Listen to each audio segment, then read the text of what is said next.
Welcome to Storytime with Judy. Our book today is Albert, the Dog Who Loved to Ride in Taxis by Cynthia Zarin and illustrated by Pierre Pratt. Albert loved to ride in taxis.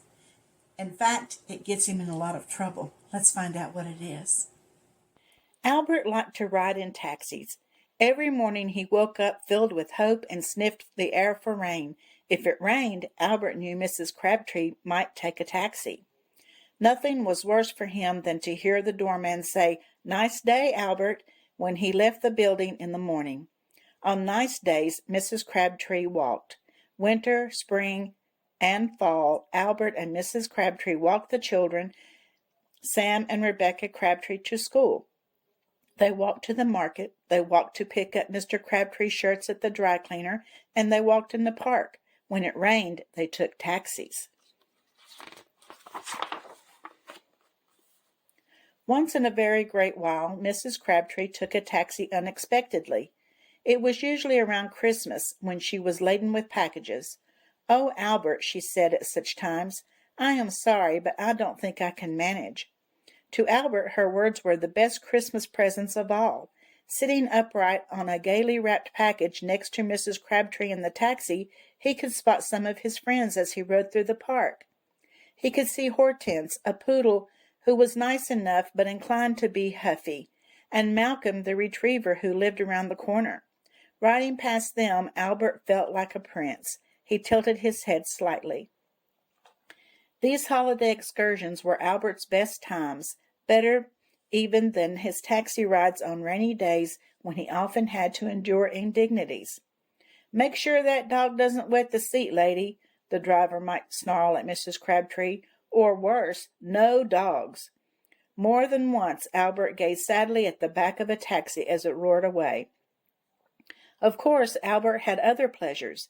He liked to greet the Crabtree children on the steps of their school and pretend to knock over their friends. He liked to roll in leaves. He liked musicals, and he was happy when Mr. Crabtree, who liked them too, played Oklahoma after dinner. But most of all, Albert liked to ride in taxis. Life went on in an ordinary way for some time until one day something unexpected happened. Mrs. Crabtree and Albert were standing together chatting with Tony the doorman, having dropped some letters into the mailbox on the corner. Albert was off his leash, a happy circumstance that occurred if Mrs. Crabtree was not planning to go far. It was a quiet day. The children were at school. Mr. Crabtree had flown off on a business trip. From behind Tony's trouser leg, Albert watched as the taxi, like a huge yellow fish, swam up and stopped in front of the building.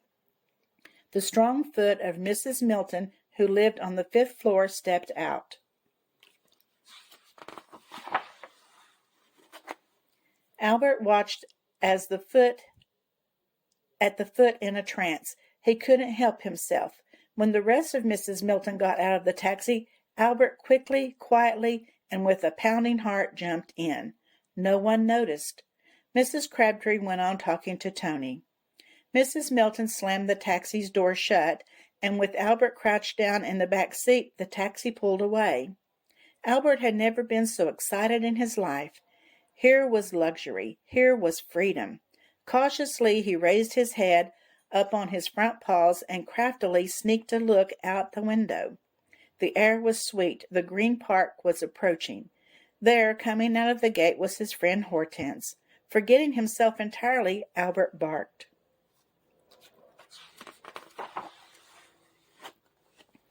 The driver slammed on the brakes, leapt out of the taxi, scooped up Albert, and dumped him onto the sidewalk. "No dogs!" Albert was disconsolate. How could he have been so stupid? But then an idea occurred to him. If he could jump into one taxi, why not another? Out of the corner of his eye he saw Hortense nearing his building. He would tell her the wonderful news. Perhaps she would accompany him. "Hortense, Hortense," called Albert. When they reached the building, Hortense looked down her nose at Albert. "I don't speak to stray dogs," she said, and stepped into the revolving door. Can it be, Albert thought? She doesn't recognize me? Am I nothing without my leash? Without Mrs. Crabtree? He plunged into the revolving door. On the first go-around he caught a glimpse of Hortense heading to the elevator, but when he tried to follow her, he found his way was blocked. Around and around the door went, with Albert trapped inside. How was he going to get out? Just as he was plunging into despair, a very old lady stepped in beside him. The old lady pushed only lightly on the door. It slowed down, and Albert was able to slip out. A taxi pulled up to the curb, and when the old lady stepped into it, Albert naturally hopped in after her. 88th and 5th, the old lady said to the driver. Then she looked down and saw Albert. Hello, she said. The old lady had a high and quivery voice. Are you mine? She asked. I once had a dog who looked very much like you. Her name was Alexandra.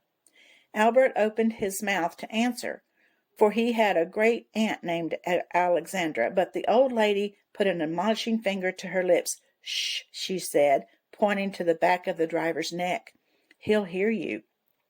She mouthed the words so that no sound came out. What's your name? The old lady asked.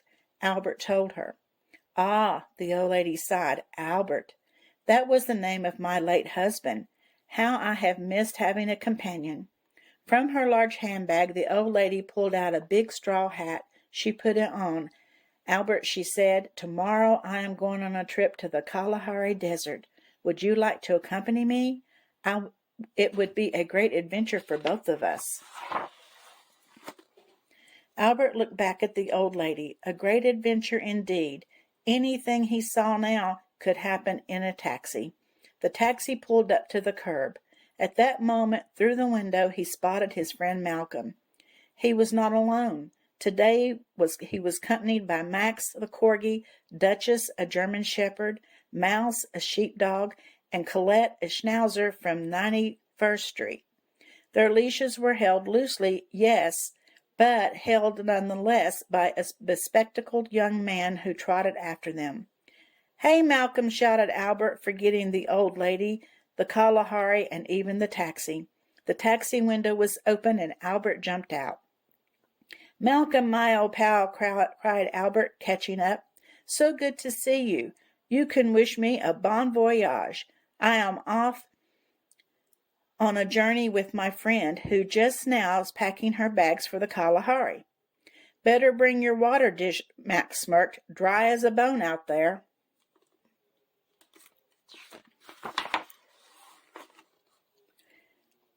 Jealous, that's what they are, Albert thought. He stuck his nose in the air and hand circled his neck.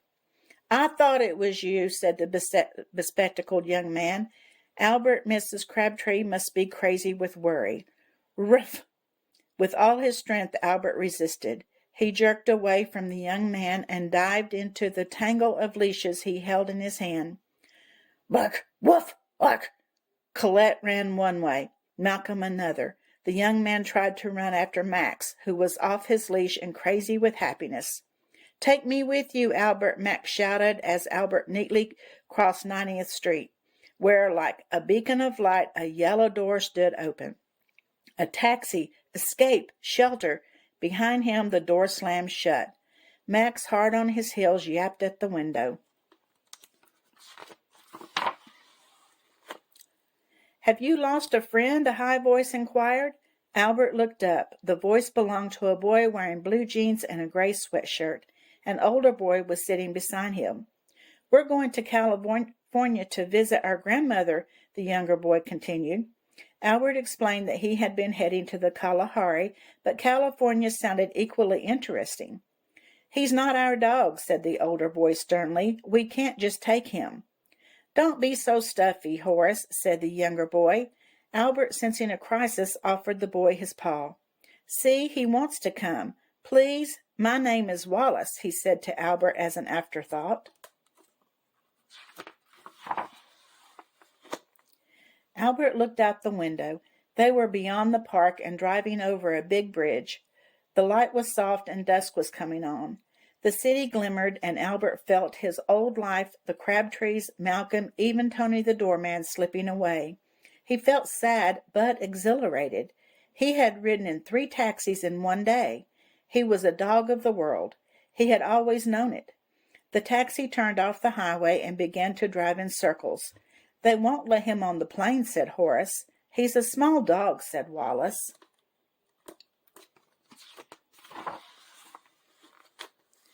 The airport was the busiest place Albert had ever seen. Through a hole in Wallace's backpack he watched as some people darted this way and that. Others stood in long lines. Doors opened and closed. Whistles blew. Everyone was in a hurry. But most astonishing of all, through the big plate glass window, Albert could see airplanes landing and taking off. They looked big, like big white birds. How could it be? How could they stay up in the air? Beside himself with excitement, Albert began to pull at the strap of Wallace's backpack until his head and then his paws were sticking out. Could he get closer to the window?